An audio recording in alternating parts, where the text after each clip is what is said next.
Buenas tardes. Hola, nada más decir que gracias por venir. Estoy aquí un poco para introducir, luego dejaré hablar a Paqui Noguerol y a Ángela Segovia sobre esta trilogía o ciclo poético o serie. Podemos decir que no tiene número, que es una serie, pero que lo componen 3 libros. Y bueno, creo que estos 3 libros, estamos en Letras Corsarias, agradecemos una vez más a los corsarios y a las corsarias que nos hayan invitado a venir. Pero es que también es cierto que esta es la única librería de toda España donde estos 3 libros se han presentado individualmente. No ha pasado más que en esta librería, es así. Entonces, había que presentar los 3 también aquí y por eso estamos aquí y por eso agradecemos la invitación. Y también, sobre todo, que está aquí Paqui Noguerol, que para mí es un lujo que converse con Ángela y que Ángela también haya venido hasta aquí. Al final, parece que no, pero los desplazamientos son un esfuerzo. O sea, hay que tener en cuenta que esto que aquí se ve tan sencillo no es tan sencillo. Igual que estéis aquí ahora mismo, ¿no? No es tan sencillo tampoco, seguro que habéis dejado de hacer otras cosas o lo que fuere, ¿no? Y por eso hay que agradecer que aquí la presencia, hay que agradecerla siempre.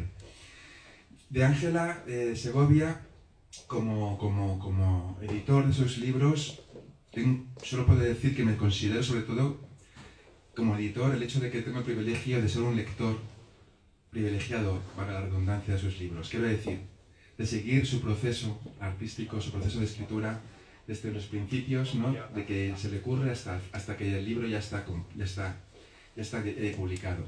Y eso para mí, lo que digo, es un privilegio, es un lujo el hecho de poder asistir a todo ese proceso, porque yo creo que Ángela no entiende la literatura como una carrera literaria, creo que tiene sus procesos. También es verdad que en los últimos 4 años ha publicado un libro cada año, ¿no? Estos 3 libros del 21, 23 y 24. En el 22 publicó otro libro que está ahí, que es una novela corta. Y no es una carrera literaria porque la poesía o la escritura en general, literatura, no es un lugar donde no hay una meta a la que llegar. En todas las carreras hay una meta a la que llegar. Y sin embargo, aquí no creo que haya una meta, aunque hay quienes piensan que sí. Pero aquí no hay ninguna meta a la que llegar, por lo tanto son procesos que requieren un tiempo, un proceso, y creo que en ese sentido Ángela ha sabido escucharse muy bien para ir destilando cada uno de estos 3 títulos, que son Mi pase salvaje, Jara Morta y La hora del abejorro. Bueno, como ves también, estas portadas son de la misma autora y, bueno, luego hablarás de ella si quieres. Y digamos que se ha buscado una uniformidad dentro de esas 3, que son 3 cuadros que ha hecho es profesor para los libros, Laura Villar. Y entonces, bueno, el caso es que creo que en ese sentido queda muy clara la correspondencia entre cada libro, ¿no? Que se pueden leer indistintamente, en cualquier orden, a pesar de que tenga un orden cronológico. Se puede leer en cualquier orden o no leer en ningún orden. O se puede leer desordenadamente. Quiero decir, en ese sentido está todo. Por eso no es una trilogía, es una serie abierta, ¿no? Y bueno, yo creo que ya visto la hora que es, y visto que ya he dicho lo que tenía que decir, es justamente ahora la hora del abejorro. Y en este caso hay que darles la palabra a Paqui, que está aquí. Muchas gracias, y a Ángela. Muchas gracias.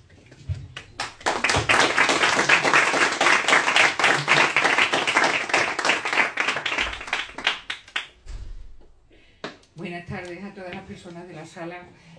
Para mí es un enorme placer y honor estar hoy aquí ante todos vosotros y vosotras. Bueno, porque estoy ante una autora que simplemente venero. No creo que sean palabras menores las que estoy lanzando al hablar de la inmensa poesía de Ángela Segovia. Ya se ha dicho que es una escritora típica. Por eso está en una librería de la que celebramos atípicamente, digo atípica porque tiene a los mejores. Ayer fue Mircea Castarescu y hoy tenemos a Ángela Segovia, nada más y nada menos. Premio, como ya saben, a la Librería Cultural del año 2024. Por eso publica en la editorial La Uña Rota, que tiene a María Velasco, Premio Nacional de Dramaturgia de este año. Tú, Carlos Roth, premio de editorial a los textos dramáticos también de 2024. Empiezo a hablar de galardones porque son importantes para reconocer a los excéntricos que llegan siempre a hacer algo diferente y que saben hacer catálogo. porque eso es lo que hay que decir de La uña rota, que también reúne a Luz Pichel, a María Salgado, otras inmensas poetas tan cercanas a la literatura de Ángela Segovia. Y por eso también hablamos aquí de una chica muy joven, una muchacha, prácticamente podría ser una de mis doctorandas, que desde que empezó en su literatura ha sabido derrapar.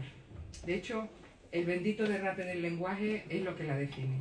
Cuando ella habla en un ensayo que denomina El vado de la lírica, de lo que significa hacer verdaderamente literatura, habla de la necesidad de la falla, habla de la necesidad de la ruptura. Y en ese vado de la lírica podemos leer, lo dice Ángela, cada acto de libertad del lenguaje me parece de hecho una promesa de lírica, y por eso mismo no debe tomarse a broma ninguno de los momentos en que la lengua derrapa, falla, falta o se desborda de su sistema. Porque aún en esa actuación en que tal crisis sucede está la semilla de la aventura posible. Es un vado, un paso. Aquí os voy a invitar a hacer este paso, que es un paso espiritual, es un paso también colectivo, es un paso individual, un paso que nos lleva a una obra en progreso, que desde el principio ha tenido una enorme unidad. Si yo hablo de la escritura de Ángela Segovia, por encima de todo voy a decir, es magnética, es hipnótica. Yo la siento como imantaciones. De hecho, ella ha inventado un idiolecto propio. Un idiolecto tomado de lenguas romances, en muchos casos. Fijaos en esta trilogía, se titula Bella Morte, ¿no? Bella Morte, Morte, Muerte, que puede ser del gallego, que tanto utiliza, pero también del italiano.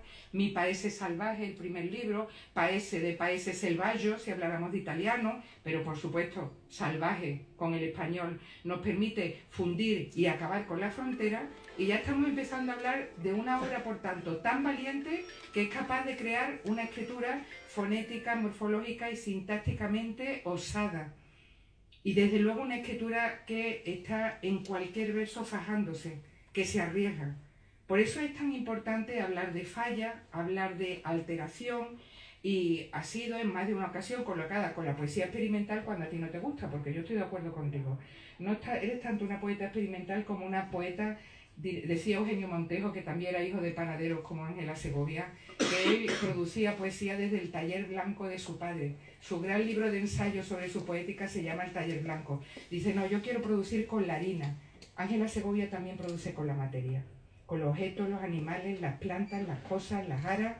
Es una poeta absolutamente material, una narradora, si queremos, una escritora. Vamos a dejar de clasificaciones porque contigo no tiene sentido. Entonces, hablando de ese taller blanco de la escritura que muy pocos pueden alcanzar, o muy pocas, la hija de panadero o panadera, me gusta mucho la idea por Montejo, es una autora también a la que le vale un concepto que acuñó ese venezolano que es Eugenio Montejo, ya desgraciadamente fallecido, que es el concepto de terredad. Una autora que viaja en el espacio, se encarna en el espacio, observa lo que hay a su alrededor en experiencias durísimas, de soledad, que muchas veces la llevan a sentir miedo, porque estamos hablando de alguien que se enfrenta a lo que significa estar en la vida, la muerte, una muerte encarnada. Ángela Segovia lo va a decir muy bien, la muerte solo se puede ver desde la vida, desde lo que significa la encarnadura física. Y esto va a ser también algo absolutamente relevante para entender la potencia de sus imágenes. Una autora entonces que va a utilizar los espacios, en el caso de Bella Morte, los espacios del bosque, que han sido tan fundamentales en los mejores autores espirituales, precisamente para encontrarse consigo misma y en la colectividad mostrarnos qué significa estar vivo. Eso es lo que es la trilogía Bella Morte, enfrentarse a la idea de la muerte desde la vida. Ahí tenemos el primer libro, Mi Paese Salvaje, ese país salvaje que tiene que ver con el lugar del que ella procede, Navas del Marqués, Ávila. Ángela, fuiste finalista del Premio de la Crítica este año. Espero que como cerramos trilogía, esta vez tengan todos el buen gusto de darte el premio que te mereces, porque realmente es imprescindible, ¿no? Es finalista del premio, como tantos otros galardones que ha conseguido, porque es una obra que no se parece a ninguna otra. Y no está imitando y no está siguiendo ninguna corriente, porque se trata de una búsqueda personal. Os lo comparo con lo que a mí me parece más significativo. Cuando yo leí a la austríaca Marlene Haushofer en El muro, la experiencia de una mujer que se queda en una cabaña sola, absolutamente sola, durante un invierno, en una situación aterradora, que nos recuerda lo de los lobos llamando a la puerta y la idea de que en cualquier momento puedes desaparecer, sentí exactamente la misma experiencia de verdad y de sinceridad y de apuesta por la introversión más profunda que leemos en Ángela Segovia. Esta autora austríaca, en 1963, se convierte en una de las grandes escritoras expresionistas de la contemporaneidad.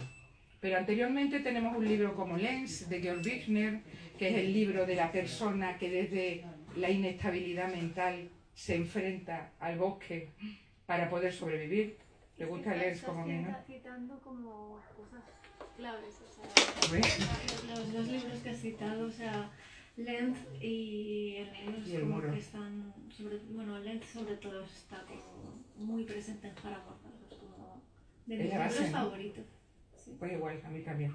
Así que por eso ya, las oscuras disonancias que nos unen.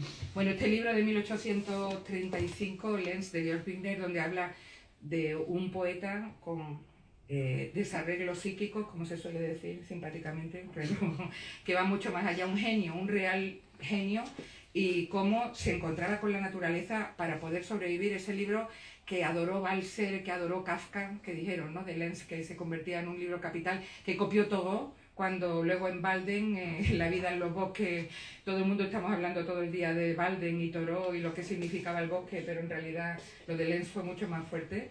Esa experiencia de la que os estoy hablando, en diferentes autores, siempre está marcado por lo mismo. Si yo quiero una radical honestidad, yo tengo que ir a ese espacio salvaje. Ese espacio salvaje que no se puede llamar ni país, ni región, ni mi lugar. Porque si lo hago así lo estaría abaratando. Se trata de mi país salvaje. Y a partir de ahí vais a entender que esta autora se puede permitir jugar con las mayúsculas y las minúsculas, hacer textos absolutamente caligramáticos, que la guisis sea fundamental, que utilice continuamente la doble negación como se ha hecho tantas veces en el catalán o en el español antiguo, en el castellano antiguo, que esté inventando la lengua. Cuando uno la lee, siente el mismo respeto y la misma emoción que con las cantigas de amigos. Y lo digo muy en serio. Porque también ahí hay que hablar de tus traducciones de Lupichel a tu Navalés y la relación directa, ¿no?, que hay en eso. Bueno, vamos dando entonces una serie de claves en lo que significa, por una parte, la inmersión en la naturaleza para encontrarse a sí mismo, y por eso lo he puesto en relación con un autor alemán, con una autora austríaca. Está esa dureza, ¿no?, de esa literatura tremendamente, tengo que decirlo, de aquellas tierras altas, en tu manera de ver el mundo. Está ese deseo de jugar con lo abierto. En la literatura de Ángela Segovia nunca nos vamos a conformar con un final, no sea fácil, vamos a decirlo así, sino con esa idea de lo que decía Paul Celan, mantener das Offene, mantenerlo abierto, mantener el temblor, que es lo que vamos a encontrar siempre en su escritura, lo que llamaba también Gonzalo Rojas lo luminoso. Y aquí quiero, porque yo soy latinoamericanista, hablaros de la influencia que tiene en esta autora también la inmensa poesía peruana y chilena. Yo siempre digo que se debaten entre los dos, entre los chilenos por más experimentales, más rupturistas, y los peruanos, que son adorados absolutamente por mí. Ya a estas alturas del partido ahora mismo estoy en Perú, con tu edad estaba más con Chile. Pero esa inmensa tradición poética de los que se quedan, bueno, como Juan de Yepes nos lo enseñó, ¿no? San Juan, con el no sé qué que queda balbuciendo, esa tradición, la de César Vallejo Trilce, es la que vosotros estáis viendo aquí. Entonces, nos encontramos con una persona que desde esa apertura extraordinaria, esa reflexión sobre la naturaleza, esa valentía para mirar desde el yo más desgarrado, asumiendo los miedos, asumiendo también el desequilibrio. Es una literatura marcada por lo que, es que no me importa decirlo en ningún momento, sería como siempre se ha dicho, bendita locura, bendito delirio del poeta Abate. Esa autora a la que le vienen de fuera los sonidos, es muy difícil ver autores que le vengan de fuera, y eso es el dios o la diosa, o como queramos llamarlo, esa autora es la que tenemos aquí. Si eso empezó en Amor Divino, antes teníamos otros libros, ¿Te duele? Tan valiente, ¿no? Su primer poemario. ¿Te duele? Una pregunta abierta. Luego siguió, fijaos, con De paso a la ya tan, a ver si lo digo bien, de paso a la ya tan, fijaos qué título es. Con esos títulos, que en el fondo si uno ve De paso a la ya tan, estaréis de acuerdo que paso en principio es lo único que vosotros y yo misma entiendo y digo, esta mujer que me está ofreciendo. Y la primera vez que te leí, digo, ¿esto qué es? Y por eso, cuando entendí completamente, porque se trata de una percepción además que va más allá de las palabras, lo de leer la literatura de Ángela Segovia, es cuando dije, sí, estamos ante otra cosa. Esto es otra cosa, otra experiencia de la escritura. Y luego sigue, porque claro, la curva se volvió matrificada, después de venir de Chile, absolutamente influida por la lectura. Ella ya había conocido, lógicamente, Cortázar de chiquilla, bueno, más chiquilla todavía, pero luego Gonzalo Rojas, Zurita. Esa experiencia de ruptura total, viene la curva, se volvió radicada y se da cuenta uno que a partir de la curva se convierte en una lectura y escritura política de ruptura con todo lo que se dice. Y ahí empieza el ciclo de los espacios salvajes que le permiten comunicarse consigo misma. Amor Divino, donde ya vemos la jara, en Amor Divino empieza esta lectura, pero luego va a continuar con lo que estáis viendo aquí. Ya veis Mi Países Salvajes, Jara Morte, La Hora del Abejorro y entre medio esa extraordinaria novela corta que es Las Vitalidades. Porque esta voz lo que tiene en cuenta por encima de todo es que todo está vivo. Las Vitalidades es la historia de una niña, Rune, una voz poética. Fijaos, Rune ya nos habla de ese mundo feérico, de los cuentos de hadas, de las tradiciones galaico-portuguesas también, que son tan importantes para entender la magia que está detrás de la literatura de Ángela Segovia. Una niña que es capaz en más de una ocasión de percibir las vitalidades de todo lo que la rodea. Y solo cuando aprecia esto que ahora se ha puesto tan de moda, el interespecie, ¿no? El diálogo biocéntrico, pero tú lo dices de otra manera mucho mejor. Solo cuando aprecia el contacto y la comunicación con todo lo que le rodea, en ese momento es cuando consigue cierto reposo, que de eso se trata. Las vitalidades, el ánima, si queremos llamarlo así, del mundo, es lo que encontramos en las vitalidades. La Rune protagonista de las vitalidades podría estar perfectamente aquí. Para no hacer el cuento largo, porque lo que queréis escuchar, Ángela, seguimos con Jara Morta.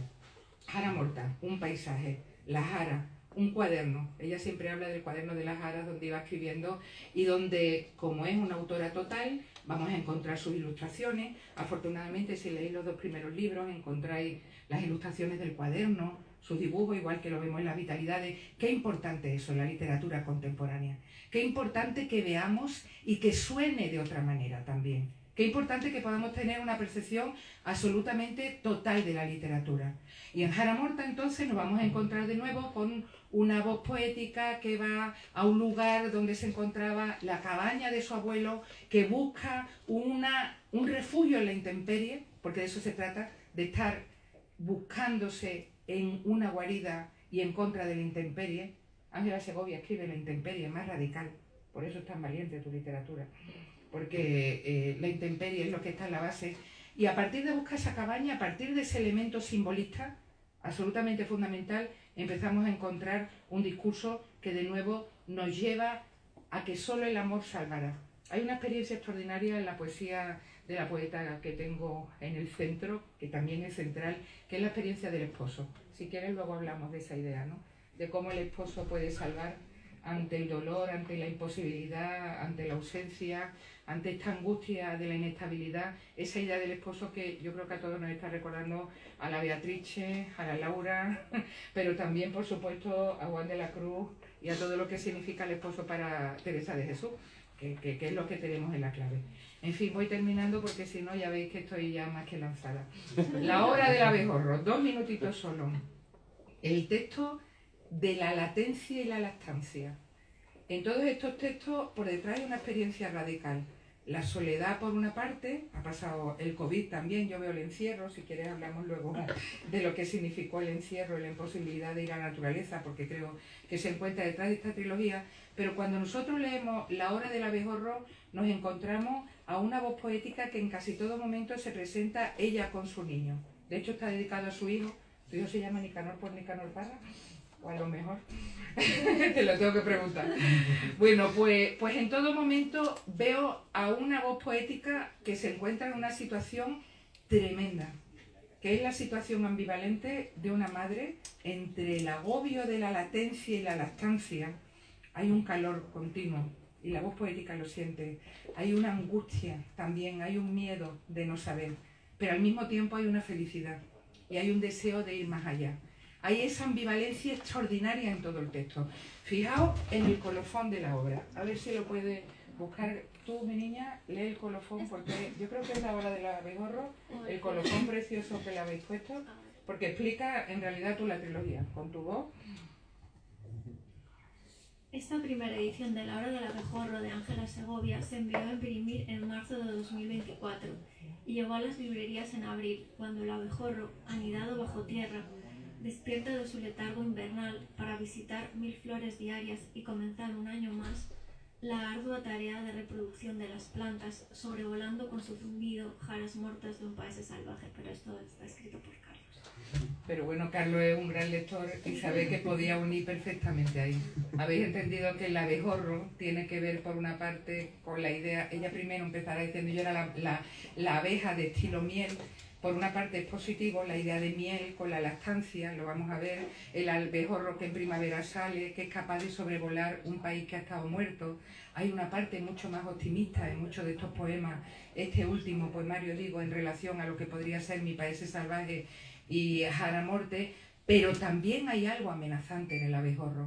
Y yo pensaba, sobre todo porque yo he vivido también una experiencia muy similar, yo me sentí muy identificada de cuando uno ha parido y se siente como gorda, llena, el abejorro pesado, y yo el sonido amenazante del abejorro, las alas de lo que te puede picar en cualquier momento. Hay poemas también que son durísimos, de calor, de angustia, de incomodidad, de no saber dónde está tu cuerpo, de decir en un momento dado qué difícil es ser mujer, no quiero este trabajo. Se puede leer en versos de La hora del abejorro continuamente, así que la abeja que destila miel en los textos bonitos se puede convertir en el abejorro cuando todas somos sinceras, o al menos las que hemos vivido una experiencia de la maternidad un poquito intensa, y como consecuencia de ello al final vienen también esos fluidos que son tan importantes en este texto. Es uno de los grandes textos sobre esa ambivalencia de la maternidad. Yo pensaba mucho en El animal sobre la piedra de la mexicana Daniela Tarazona, esa mujer que se va convirtiendo en iguana para poner un huevo. Bueno, os refleja muy bien esa ambivalencia de dolor y al mismo tiempo angustia y al mismo tiempo total corporalidad, porque la oxitocina a mí por lo menos me apagó, fue algo así lo que me ocurrió. Y en La hora del abejorro entonces os encontráis el final del poemario, un final mucho más positivo porque se dedica a ese hijo, pero es un cierre perfecto para preguntarse sobre los límites de la identidad, sobre qué significa estar en el mundo, abandonando cierta soledad que paseaba siempre en Mi país salvaje y Jara Morte, para que ahora la guarida ya no sea necesaria en el exterior, ya que la guarida muchas veces se encuentra en el interior del cuerpo de la madre. Y tiene un nombre que sería el de Nicanor. Yo creo que yo ya no tengo que decir más sobre el asunto, sino pediros que aplaudamos a Ángela Segovia como se merece, porque estamos ante poeta. Gracias, Ángela.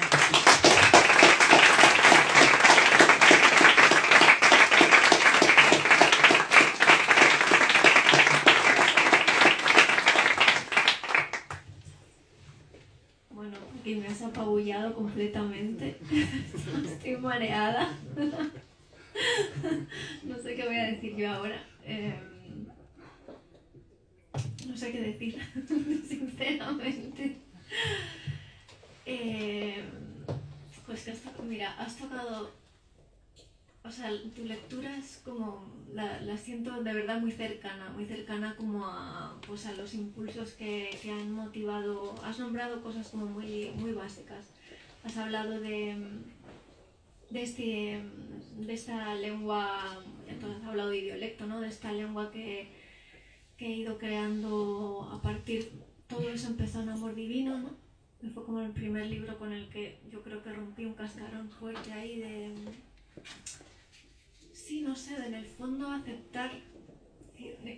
ir aceptando ciertas cosas que yo era, que cuando era más joven no me permitía quizás aceptar. Y es difícil eso, es difícil ser mujer, poeta, joven y siempre hay como un montón de cosas que no debes hacer, que no puedes hacer si no quieres que te ubiquen aquí o allá.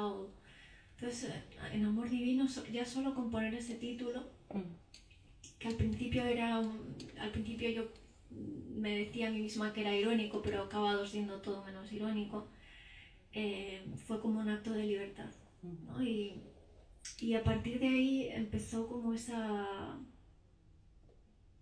lucha, ya no por romper la lengua, que sí que era algo que había sentido que tenía que hacer en mis dos libros anteriores, en La curva se volvió barricada y en De paso a la Yatán, que son libros más intelectuales. Te duele es un libro como, yo siento que es un libro de una niña, ¿no? O sea, es un libro como escrito por la niña que vivía en muchos poemas son de cuando tenía 15 y 16 años, que vivía en las Navas, o sea que es puramente esa ingenuidad, ¿no? Pero después tuve como esa especie de esfuerzo por como hacerme una poeta más intelectual. La estrategia de romper la lengua también tenía como quizás una... sí, era una búsqueda, una necesidad interior, pero a la vez una necesidad también teórica, una necesidad política. La mezcla de códigos, también yo creo que ahí estaba buceando y buscando algo, ¿no? En esa cosa de, quizás en La curva se volvió barricada es todavía un poco tosca, ¿no? Pero buscar esa mezcla de lenguajes pues, teóricos, lenguajes cinematográficos, también musicales, ¿no? Está como ahí Bob Dylan también. David Lynch me parece mucho ahí como esa presencia de... Y también como los lenguajes de los distintos lugares en los que se habla distintas formas de español, los lenguajes de mi tierra, o sea, como que había esa cosa mixtura, pero todavía no había el flujo, el fluido con el que después yo creo que en Amor Divino, cosido con muchos retazos de relatos, pero que de alguna manera conseguí introducirme en un mundo y entender ciertas cosas, ¿no? Y una vez entré por ese aro, en Amor Divino hay un momento en el que hay tres protagonistas que son un cowboy, un extraterrestre y una chica, una joven poeta, y al final del libro ella desaparece como por un aro que hay en el cielo. De alguna manera, ese momento, yo recuerdo cuando estaba escribiendo esa escena, estaba llorando, estaba en las Navas, porque me daba pena despedirme así de estos amigos, y sentí que entraba en un lugar. Estaba en un lugar y en ese lugar he estado mucho tiempo.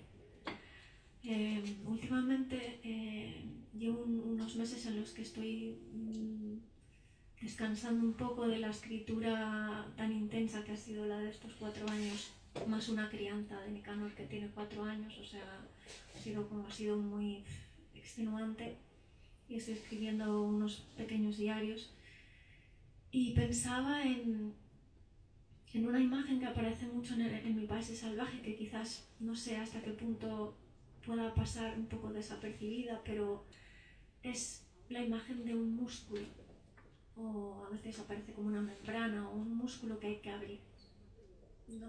Y pensaba en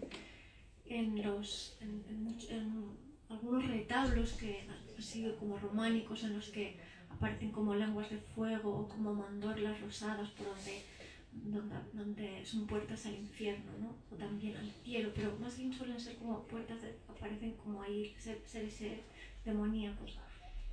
Y yo pensaba, no sé, siempre, o sea, me imaginaba como que para entrar a ese mundo de la poesía, que para mí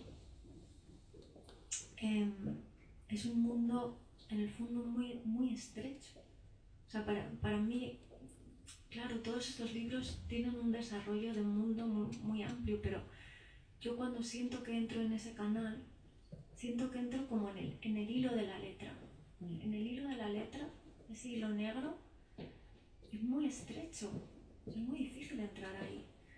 Entonces, ¿cómo haces para abrir ese músculo, ¿no? Que está apretado, está tenso?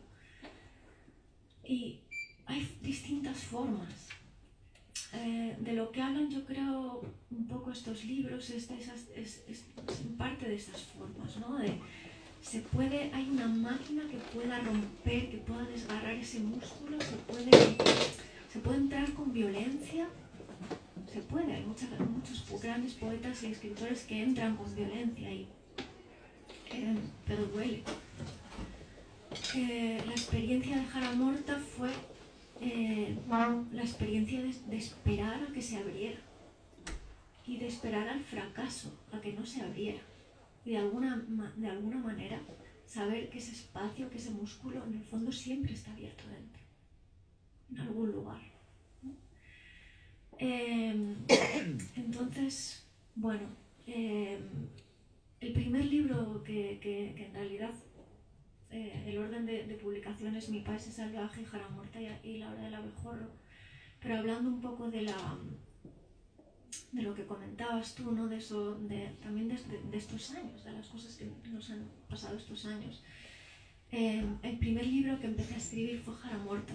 Lo empecé a escribir en el año 2019, cuando me dieron una beca de la Fundación de Villalar, de la institución de Castilla y León, para hacer un proyecto. Y aquí estoy pensando un poco en Cecilia Vicuña, que seguro que la conoces, chilena, que ella habla mucho del arte precario, ¿no?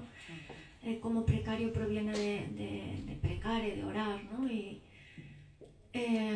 bueno, yo con Jara Morta quería hacer un trabajo más performativo, no sabía muy bien qué iba a pasar con la escritura.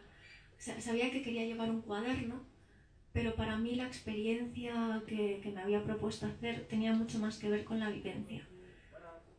Esto también resume un poco también mi forma de entender la escritura, como mantener siempre de alguna manera esta conexión con el hilo, esta cercanía con eso, que se pueda entrar casi en cualquier momento. Es algo que me ha obsesionado mucho estos años, que es peligroso también. De alguna manera, pues en Jara Morta necesitaba llevar ese cuaderno, ¿no? para ver qué pasaba con la escritura. Pero lo que hice fue eso, ir efectivamente a ese lugar donde mi abuelo había hecho una cabaña para nosotros, para sus nietos, comprobar que el paisaje estaba completamente devastado, como tantos otros paisajes que mueren hoy en día, y hacer una cabaña con lo que había ahí disponible, que ya no eran jaras, eran los huesos de las jaras. Sabéis que cuando una planta muere, muere muy lentamente. Primero, como va perdiendo hojas, se va secando, luego las raíces se salen de la tierra y la planta se cae, se van cayendo las pielecillas, ¿no? De las jaras, se quedan blancas como huesos, y el territorio aquel en el que yo estaba, ese claro, estaba lleno de huesos. Entonces yo fui allí, hacía tiempo que no iba, y vale, tengo que trabajar con estos huesos. Y en cuanto empecé a ir allí todos los días, me di cuenta de que con lo que estaba trabajando era con la muerte. Yo por esa época, sí, quizás atravesaba por alguna suerte de crisis personal. Recuerdo que tenía muchas pesadillas en las que como que caían pájaros en llamas del cielo y cosas así, imágenes que aparecen también en el libro. Como que de alguna manera vivíamos en el campo, vivíamos muy apartados, en un pueblo cerca de Las Navas. Yo solía ir en tren a Las Navas. Siempre estaba sola, dándome vueltas por ahí, por una dehesa, como en la niebla y tal. Y luego las jornadas que pasaba sola en el bosque, en ese claro, haciendo una cabaña precaria que cada día se destruía. O sea, no entera, ¿no? Pero siempre que volvía había que rehacerla un poco, había que cambiar algo porque se había roto un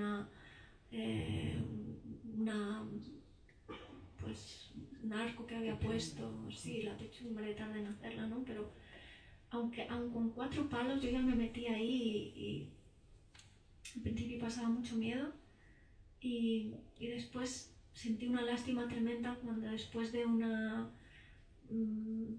tormenta torrencial se quedó semi derruida, y después entendí que eso era lo que había ido a ver, y lo que había ido a experimentar. O sea, me sentí muy identificada con Lent, porque en Lent es la fusión de Lent con la naturaleza, y cómo esa fusión es bella y es peligrosa, es la locura. Terrible. Es la locura, ¿no? Yo muchas veces me sentí mucho miedo, ¿no? De alguna manera tienes que establecer una especie de oración en esos estados, en esas experiencias, para no caerte de miedo, para no estar aterrorizada, ¿no? Fijaos que dice al comienzo de Jara Morta, todo lo que aquí se cuenta es verdad, juro. Ya con ese comienzo tan tremendo, Claro, es que también... ya dice uno, es un ejercicio difícil. Sí, porque para mí, ahora me importa menos, pero acuérdate, Carlos, que cuando sacamos el libro, yo estaba como muy preocupada porque se entendiera que eso era real. Porque entiendo que utilizo un lenguaje que no es normal, que no es el lenguaje con el que la gente enseguida reconoce como crónica o como... ¿no? Entonces, esa liricidad parecía que desapegaba lo que ahí estaba escrito de la realidad, y en cierto modo quizás lo hacía, ¿no? Porque es una experiencia interior, pero claro, todo eso estaba sucediendo. Y mientras escribía Jara Morta, escribí El Paese Salvaje. Los escribí a la vez. Un poco como que Mi Paese Salvaje, yo creo que... De hecho hay escenas que se repiten, porque si te acuerdas, en la escena en la que antes de las cartas de despedida, que después puedo leer una, hay un momento en el que el personaje, la voz narrativa, se mete por un túnel y entra al bosque. Entonces está como mezclado, ¿no? Es como... Mi Paese Salvaje creo que es un complemento como... no sé, como muy necesario para Jara Morta de alguna manera. Y los dos libros son una despedida, son una idea, tú decías, de la vida y la muerte. También hay para mí un componente como de una espiritualidad muy corporal y muy también, bueno, pues como rune, ¿no? Como mezclado, o sea, es una espiritualidad del todo, ¿no? De todo lo que nos rodea y del cuerpo, y también como que utiliza los símbolos cristianos, porque además yo quería reconocerme como en ese espacio de Ávila, y hermanarme con Juan y con Teresa, de alguna manera. Bueno, ya me sentía hermanada, pero bueno, como vivir esa aspereza, ¿no? También. Y ese Pues amor. la idea de terredad, es que yo la veo ahí, la idea de terredad y la espiritualidad terrena. Además Rafael Cadena, también venezolano, también decía en Apuntes sobre San Juan de la Cruz, la espiritualidad solo puede ser terrena si la sabemos entender. Es lo que tú haces, lo que hace también Rafael Cadena o Montejo, y por eso hablaba también de la harina, ¿no? de los elementos, los objetos que son tan importantes en tu literatura. Sí, tal cual, o sea, es como esa vivencia y también en ese sentido, cuando hablábamos antes de la lengua, ¿no? Todo esto tiene que ver también con el proceso de la prematernidad, el embarazo y el parto y todo eso. Jara Morta y Mi Paese Salvaje los escribí antes de ser madre, pero cuando ya estaba buscando serlo y cuando ya estaba embarazada. Y La Hora del Abejorro lo escribí mientras estaba embarazada y durante el primer año de Nicanor. Y bueno, hay una experiencia Un momentito, enséñale el huevo a la gente. Es un huevo, ¿lo veis? Y como una tela por detrás. Es que creo que es importante lo de la sombra y la tela. Explícalo porque son maravillosas las portadas, yo creo. Sí, es que bueno, habría que hablar de Laura Ríos y de cómo ha acompañado este proceso con una delicadeza increíble, ¿no? O sea, yo en los tres casos tenía como muy clara una imagen de lo que podía estar en la portada. La poética de Laura Ríos yo creo que ha sabido captar muy bien eso de lo que hablabas tú antes, que es como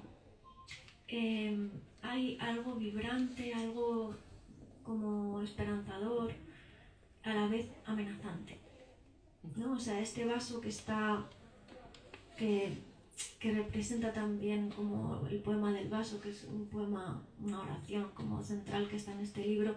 El vaso parece que se va a caer, de alguna manera, ¿no? Es esa fragilidad, esa amenaza, ¿no? Es como estar un poco siempre ahí a punto de que, al borde simplemente, vamos a dejarlo ahí. Luego Jara Morta también, yo le pasé como unas pequeñas ramas que había recogido en la cabaña que se ven aquí en la fotografía, y ella pues las pintó, como veis, colgadas de unos hilos, una imagen que recuerda un poco a una crucifixión también, no sé. Y la hechicera Rune, ¿no? O sea, Rune era como hechicera con su ramita. Sí, las vitalidades, ¿no? Hacía atados de ramas Ramita. como para convocar los espíritus, sí, pero eso aparece también en Amor Divino, si te fijas, ahí como también una escena. Y luego a la hora del abejorro, este texto que está al final, yo es el primer texto que escribí para comenzar el libro, pero no está en el libro, lo dejamos como en la contra, que dice: ¿sabes cuando cascas un huevo y la cáscara está muy blanda, es decir, finísima, y descubres con asombro que por dentro no hay nada y la cáscara se deshace entre tus dedos de forma tan misteriosa como el vacío que contenía? Bien, bienvenidos a ese huevo. Yo quería hacer un libro como... Bueno, obviamente el huevo pues representa lo que representa, ¿no? Es además un huevo azul, que es un huevo muy especial. Es un huevo que yo me lo imaginaba flotando, pero Laura lo pintó como colgando de un hilo también.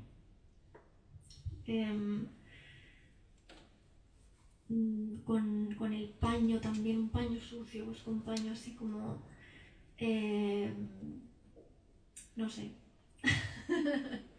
La idea de la ambivalencia de la maternidad a mí me parece extraordinaria en este texto, porque lo ves desde el principio. En esos espacios, además, tú manejas muy bien los espacios abiertos, y en este caso era el espacio opresivo, ¿no?, de la madre, y sobre todo en los textos más narrativos, con el niño, la angustia, la sensación de pesadilla, el insomnio continuo, la lactancia, ya se sabe, Sí. como que se hace en un momento, y además de los tres textos es el menos, si me permites, cultural. No te interesaba aquí porque yo creo que eso tiene que ver con ese momento que no tienes tiempo ni para lavarte el pelo. Pero sí, pero es que no Es que quería, yo pensaba, sí. O sea, yo recuerdo que después de Mi país es salvaje y Jara Morta habían sido dos libros en los que de alguna manera había necesitado como construir un relato muy fuerte que me sostuviera en el mundo, porque una siente que va a dejar de existir cuando se va a convertir en madre, lo cual es real y punto. Entonces, bueno, es una muerte, ¿no? Hay muchas muertes en la vida, y era la muerte de un paisaje, y era la muerte de muchas cosas, ¿no? Yo como que decidí meterme ahí en ese agujero para vivirlo y para entenderlo y para sentirlo profundamente. Y cuando salí de ahí, en el parto, que fue una verdadera experiencia, para mí una verdadera experiencia espiritual, corporal, pero de muerte total, o sea, no sé, fue como, no sé, que esto es otro tema que podemos hablar en un grupo de madres, pero lo que me pasó es que necesitaba dejar de hacer sentido. Yo sé que en Mi país es salvaje y en Jara Morta un lector cualquiera no va a tener la sensación de que lo que estoy haciendo aquí es crear sentido, porque voy buscando precisamente ablandarme para que pueda salir de mí algo, ¿no? Aquí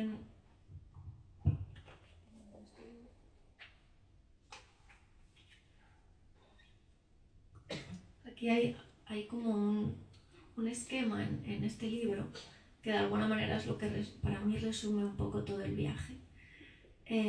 Pone: cuando se cierra, luego se abre.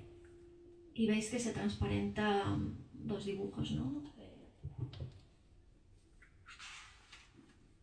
Que son una vasija que contiene como todo, bueno, pues un relato como de crístico un poco, ¿no? Y religioso, pero para mí pasado pues por el lugar del exceso, ¿no? De que se derrame el agua, no de contenerlo, sino de que se derrame. Y por otro lado, 3 huesos, que son el hueso hioides, que para mí tiene todo el misticismo porque por ahí es por donde pasa la voz. Es un hueso que tiene que descender cuando el niño está empezando a hablar, tiene que descender para poder empezar a producir los sonidos articulados. Y en algunos de los poemas de este libro yo intentaba escribir de una forma que no se cerrara la garganta. Es como si pudiéramos intentar una escritura en la que todo el cuerpo se mantuviera abierto y que por ahí pudiera pasar el aire o el espíritu, el neuma, lo que fuera, sin final, ¿no? Está el hueso sacro, que es por donde nace el niño, ¿no? Se tiene que ablandar, efectivamente se ablandan los huesos. El canal.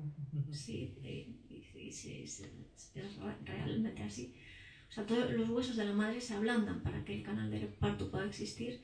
Y luego el sustentaculum tali, que es un hueso del pie, que es como el apoyo en la tierra, de alguna manera. Entonces está todo, bueno, para mí un poco ese resumen de ese viaje. Y no sé por qué estaba diciendo esto. No ablandabas. Sí, que me ablandaba, pero venía algo, perdona, que me enredo. Sí. La hora del abejorro, bueno, esa síntesis de ese dibujo de alguna manera me dio paz.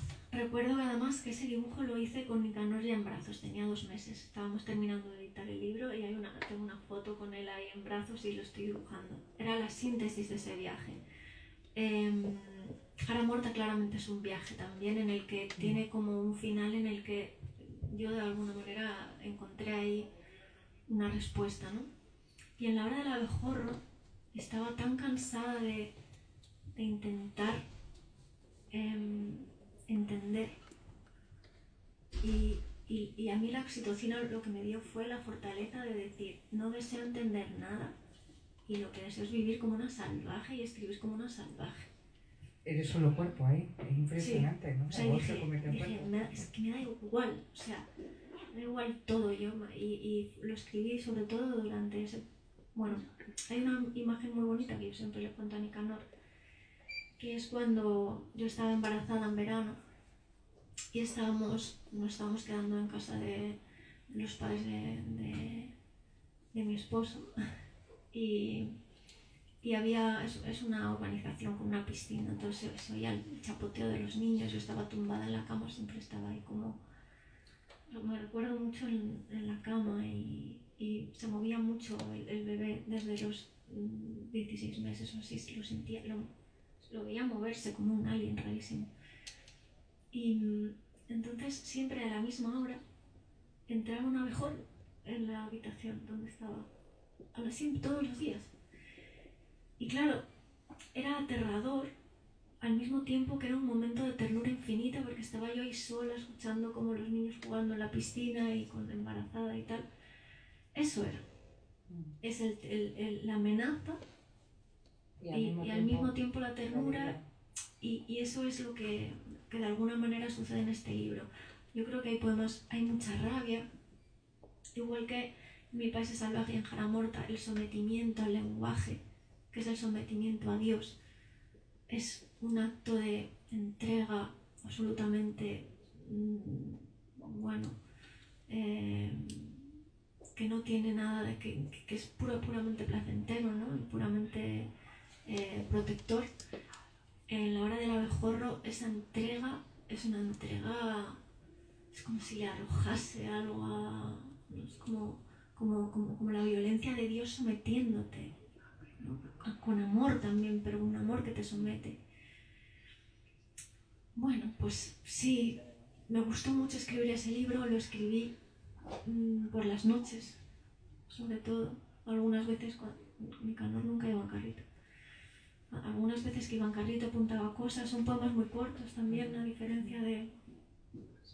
Y luego al final lo escribí en una residencia de escritura, a donde me llevé a Nicanor. Estuvimos 11 días, casi muero, o sea, porque, agotado, ¿no? porque tenía que cuidar al crío todo el día. O sea, no me dejaron llevarme a nadie, tenía que ir yo sola con el niño. y por las noches escribía. Estábamos en la casa donde Truman Capote escribía Sangre Fría. Daba mucho miedo, yo sentía fantasmas y al final lo escribía allí, o sea, es constantemente eso, sí, lo que tú bien has dicho, la amenaza y la... No sé, he hablado muchísimo, perdón. ¿Queréis leer algunos poemas? Porque yo creo que sí les gustaría sentir los más de la felicidad y los más del terror. A mí me gusta, sí, yo tengo aquí un montón. Yo creo que debería, sí, para que se vea el tono. Bueno, sí, que pues se está manteniendo. voy a leer poquito de cada uno, un poema de cada libro. El de esta camiseta ¿Cuál? Pues tú dímelos que... Este es que me encanta, el de esta camiseta así de... Pero vamos, si tú quieres, léete Sí. lo que tú quieras, pero así de pan. Voy a leer el primero de Jara Morta, que hay, y uno de mi país es salvaje, y ahora me dices tú cuál quieres que lea.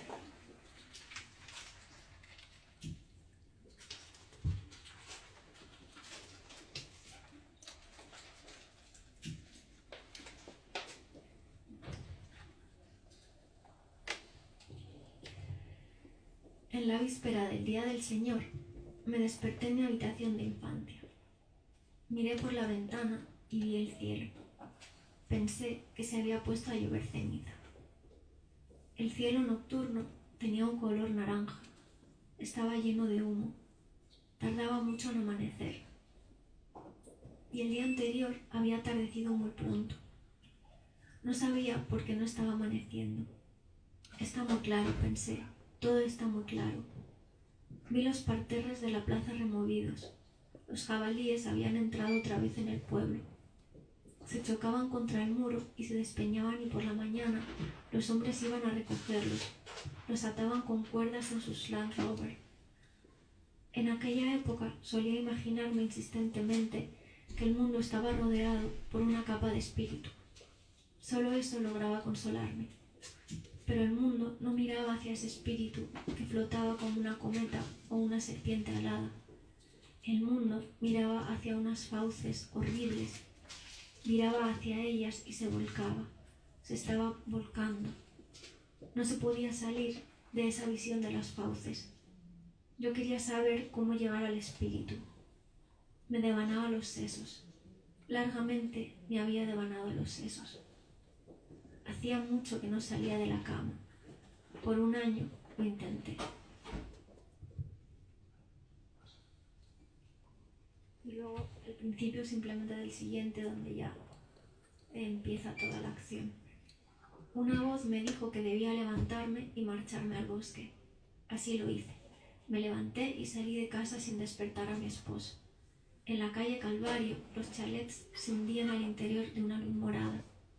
También mi esposo dormía dentro de un color morado. Las montañas a mi espalda eran de un intenso púrpura. Los restaurantes aún no habían abierto y las terrazas parecían aguardar a algún invitado inesperado. El polvo negruzco de la noche danzaba en las pistas blancas de las mesas. Atravesé el parque donde los columpios vacíos silbaron. Luego descendí hacia la boca del túnel. Mis pasos resonaron al otro lado. Resonaron muy fuerte, como si fueran las pisadas del gigante.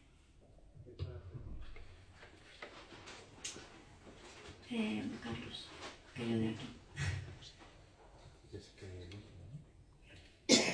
que el último es muy largo.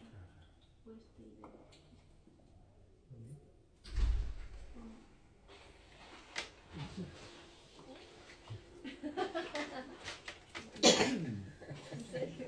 Pero hemos dicho que alguno más serio, ¿no? Está ya. Bueno, Carlos quiere que lea el de la caca. A ver si lo encuentras.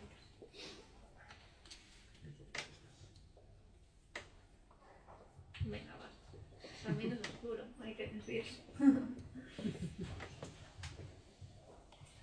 ¿Has visto a una cabra haciendo caca?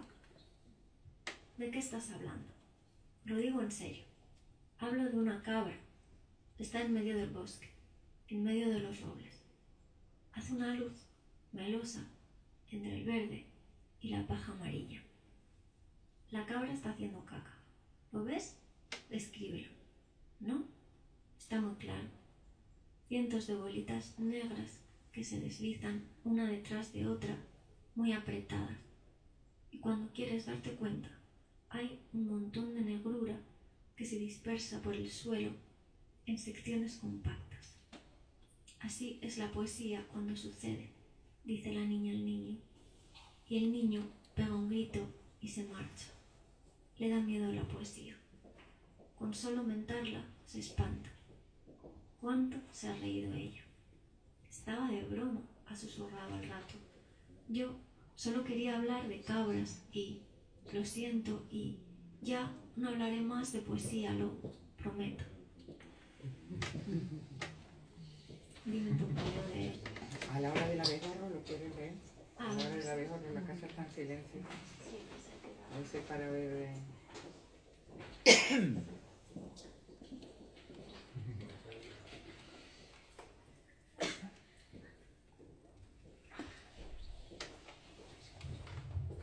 A la hora del abejorro, la casa está en silencio y nosotros muy quietos.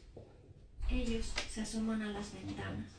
Lo mismo cada día, muy bruscamente, lo rompen. Se me mezclan con los sueños. Me cubro la cabeza con las sábanas debido al miedo. Me repito lo que he visto, para que no se me olvide. Una casa hecha de telaraña, mi pecho goteando leche. Las ventanas que acercaban artificial el paisaje, que me olvidé de vestirme y por eso tuve frío. Mientras ellos se asoman a la ventana y me miran muy bruscamente, me quedo callada bajo las sábanas, pensando y esperando a que termine la hora del abejorro.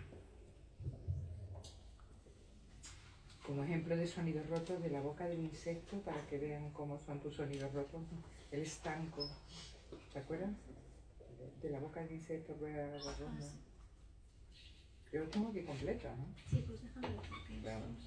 Dice para que vean los sonidos rotos, el estanco y demás.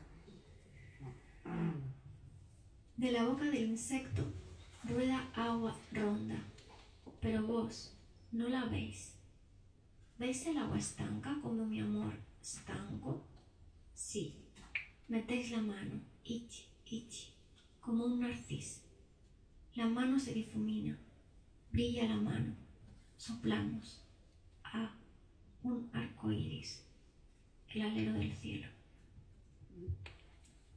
Y sobre la dureza de maternar, podrías leer la de o el día o la de la camiseta. La, que tú La de quieras. la camiseta me gusta a mí ¿Te también. gusta también? Me gustan todas, así que ese es mi problema. Ahora te voy a dar. Ay, Igual no sé qué. tú lo tienes ahí también. Aquí lo Eso tengo. no es de calor, ¿no? Sí, esta camiseta aquí la tengo.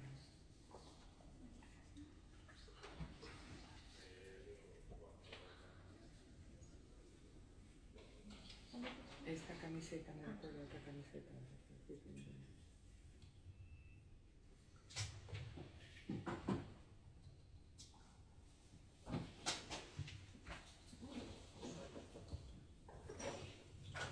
Esta camiseta me recuerda a otra camiseta bajo la que fui feliz una vez. En ella protegí un huevo, una cosa enorme. Era blanco y se movía. Me confundía. Su sola presencia me volvía, creo que idiota. Quizás nunca fui tan bella como cuando pensaba que se iba a romper ese huevo. Me hacía sentir que el mundo era un mar y una barca, es decir, me mareaba constantemente. Aquello me parecía importante. Hasta que un día el huevo se ablandó y resbaló por mis dedos. Mis manos olían a flores, un tipo azul de flores. Me tumbé en la cama y me recorrí con las manos. Sentía el peligro crecer y que yo lo albergaba. Por tanto tenía poder. Después todo se esfumó. Sobre mi cabeza glisaron las flores azules del calor. No me dejaron nada, salvo una sensación. ¿Es esto ser mujer? Me lamenté. No hubo ninguna respuesta. Pues bien, estaba sola. Y uno que quería Carlos.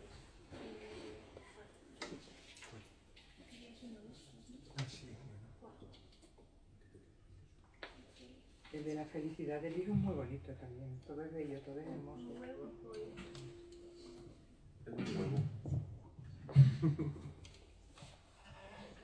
Me hace gracia porque luego mi hijo estuvo como súper obsesionado con los huevos Kinder. Y dije, tendría que haberle puesto un huevo Kinder a eso.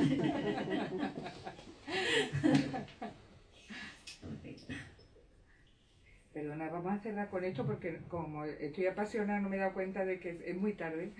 O sea, y luego Sí. querréis hacerle alguna pregunta. Final, Cerramos con sí. esta, ¿te parece a ti? Sí. Y luego le preguntáis lo que queráis, me perdonáis, es que no me he dado cuenta de la hora. Un huevo. Una almendra blanca no quieres coger con tus dedos, porque tus dedos no son blancos, son rosas.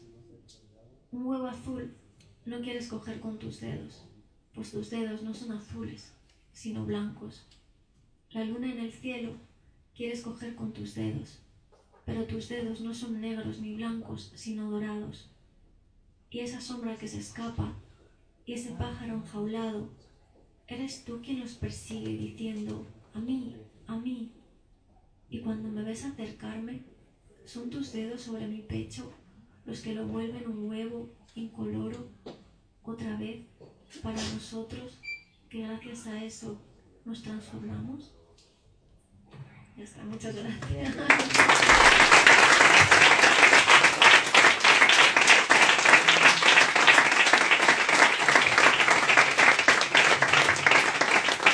Si queréis hacer una pregunta, un comentario, porque yo sé que aquí el lector es de Ángela, alguna cosilla que le queráis decir. Si no cerramos el acto, compréis el libro y os lo firmo ahora, ¿vale? Otro aplauso y que venga muy pronto. Gracias.